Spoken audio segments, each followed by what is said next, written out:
Nu ko, mani sauc Aleks, un es no grupas Pērkons, es dabūju Jūri.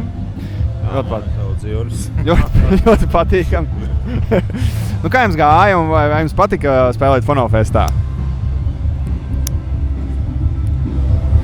Gāja varen. Pilnīgi piekrīt.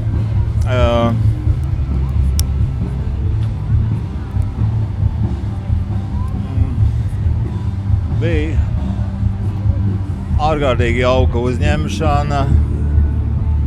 Mēs bijām labā formā un pilnā pēdējā sastāvā turklāt, tā ka bija ārkārtīgi interesanti. Jā. Kāda ir atšķirība spēlēt, teiksim, 2012. gadā šādai publikai un pieņemsim kaut kādus 15 gadus atpakaļ? Pirms koncerta man pienāca viens jauns kungs, tā pāri 20. Viņš teica, ka viņam ārkārtīgi patīk Pērkons. Viņa vecāki klausījās Pērkonu.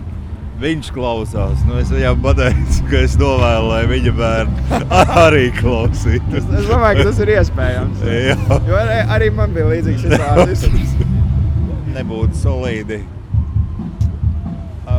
runāt par citiem festivāliem, bet es domāju, vismaz man no ārzemju stāriem, zvaigznēm, tās, ko es zinu, man vissimpātiskākā grupa būs rītvakar tieši šeit, Fonofestā. Tas ir interesanti. Asteroīds, galaksija tūri. Jā, nevis kādā no citiem. Jā. Redz, kā izrādās. Tā, ka es novēlu, lai šis festivāls attīstās un visiem braukt. Šī kaut kādā ziņā ir tāda Latvijas Woodstock, varētu teikt. Jā, pļavā, viss zaļumos brīnišķīgi. Vasaras vidū gan. Jā. Tā kā, jā, protams, visi ir brīnišķīgi jauki cilvēki, kas šeit ir ieradušies, jā, un lai viņi izbauda šo, un te tiešām ir,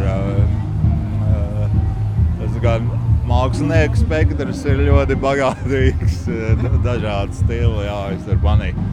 Skyforgerus, tāpat savus draugus Inokentiju Mārpli, es šodien piezvadīju Dambim. Izrādās, ka viņš jau otro gadu šogad, un viņš bija bijis pašā pirmajā, 2005. gadā. Jā. Jo es iespēlēju akordeonu, Dambs man palūdz viņa jaunajam hitam, grāvējam brīvību Latvijā. Kad Dambis to dzirdēja, tad viņš teica, tas piešķir šim skaņdarbam revolucionāru noskaņu. Lūk, kādi muziķi sadarbojās mūsdienās, par ko mēs pat varbūt nenojaušam. Jā, Dambis ir punkroka, Latvijas punkroka krustēvs, un es viņu ārkārtīgi respektēju. Super. Jo viņam ir ļoti laba gaume, un viņš ir ļoti inteliģents cilvēks, kaut gan neskatat vīru no cepures. Tieši tā. Tieši tā. Nu ko, labi, paldies, Jā. Lai dzīvo Fonofest. Jā, lai dzīvo. Paldies.